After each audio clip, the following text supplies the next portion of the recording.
Okay, today is my 35th day of learning Polish. I already have more than 2,000 words in my vocabulary. For grammar, I already go through all the cases finally, but I still don't know all the rules for each of the case because unlike in Serbian, which you just need to remember if the word is masculine depending on the gender. So if it's masculine or feminine, you add this, you change this endings, then add these rules for that specific case. But in Polish, that doesn't mean that if it's masculine, then that is only the rule. But they have this hard consonant, soft consonant, KG, and that doesn't end like that. But if this ends with this letter, then you need to change this letter or add something, and then that is the time you add the rule. So that is what I struggle at the moment. Example for that is the locative. If it is masculine, then you need to see first if it's hard consonant, soft consonant, or if it's K or G. And actually there are some more. And if it is hard consonant, again, you need to see what is the ending. If it ends with some specific letters, like for example, D, R, L, W, then you need to do something with those endings. For example, the ending D, sąsiad for neighbor.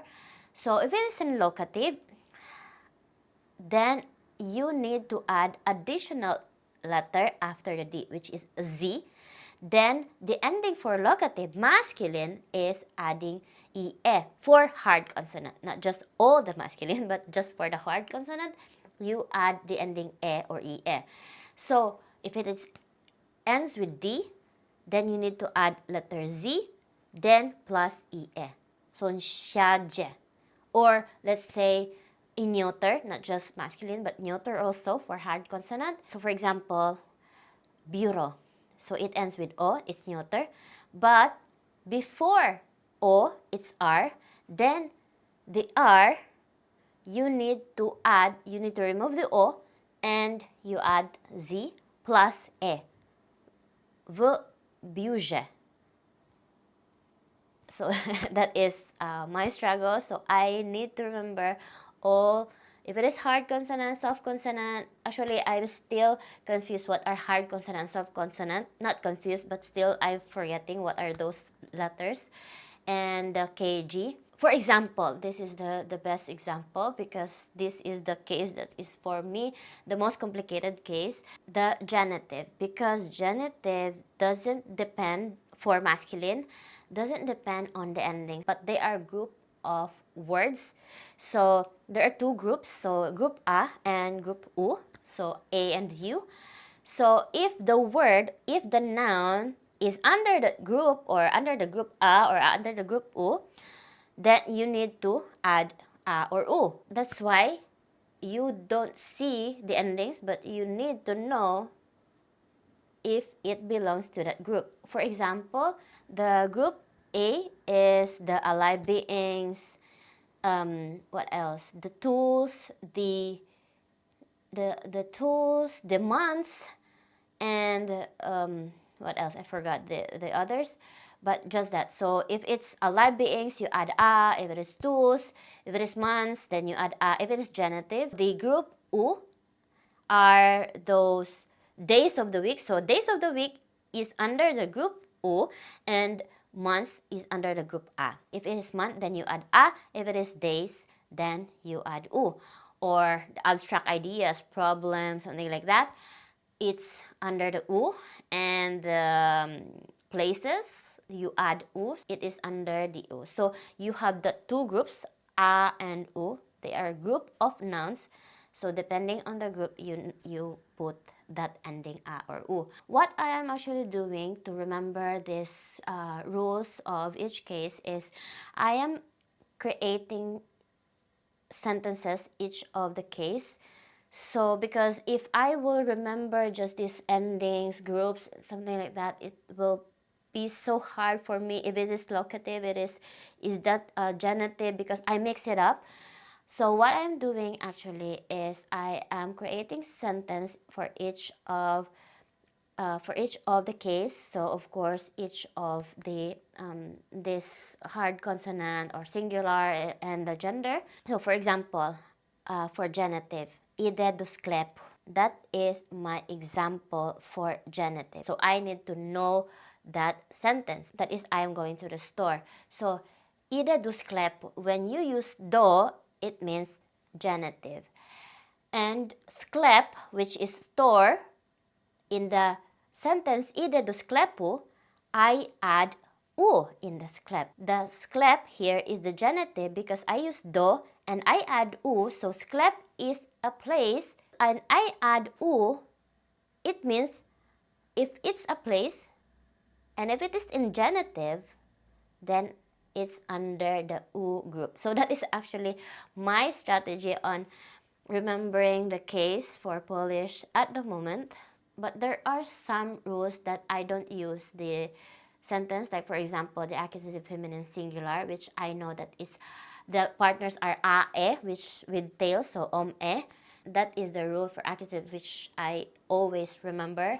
For verb inflections or conjugations, somehow I managed to remember the rules, except for the irregular verbs, so you probably understand what I mean. For example, the iść word. Iść word for past tense in Polish. Because I know I like their past tense because you don't need additional auxiliary verbs, so you know who is the speaker. But you need to see what is the ending.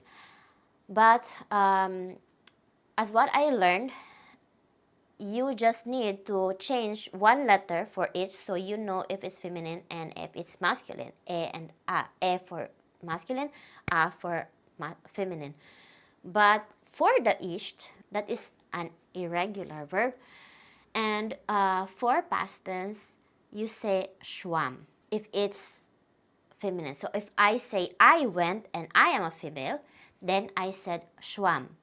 But if I am a male, I said I went, then it's szedłem. So almost all the letters in that word change, not just one letter to change. So yeah, so for the verbs, I struggled with the irregular verbs. And anyway, I'm practicing every day. I do translate exercise for each of these specific topic, specific grammar. Like for example, I want to practice verbs, present tense. I practice true translate exercise. If I want to practice cases, I do just cases, not just every word, but of course the whole sentence. And it helps me to remember some of the rules, but I need to remember the other rules, of course. For listening, I actually pause with that because there are some emergency happens few days ago. So I needed to pause my learning, but I actually didn't really stop learning for that days. So somehow I managed to learn per day 1 hour, less than hour, but I really try to really learn every day. But I didn't learn actively on those 5 days. So I had trouble a few days. So I wanted to record after my 1 month of learning, but because of this emergency happened, I needed to wait extension 5 more days to do it. And today I started practicing my speaking, so I used the playground in Langoid. I'm getting a question in Polish. I need to answer that in Polish. So one thing, actually, I don't have anyone with me in that playground, so no one can correct me. I'm trying every day to practice to speak Polish, so I will be used to speaking this language. And of course, not to forget the words I learned.